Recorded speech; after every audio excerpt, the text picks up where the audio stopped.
ಭಗವಂತ ಇರುತ್ತಾನೆ ನಮ ಸುತ್ತ ಅವತಾರ ನಾನಾ ರೂಪವೋ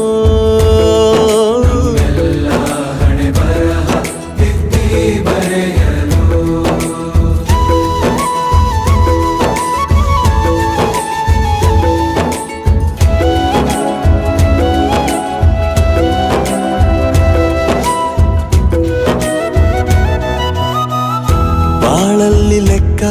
ಎಷ್ಟು ಮುಖ್ಯ ಎಂಬುದ ಬೆರಳಲ್ಲೇ ತೋರಿ ಕಲಿಸಿದ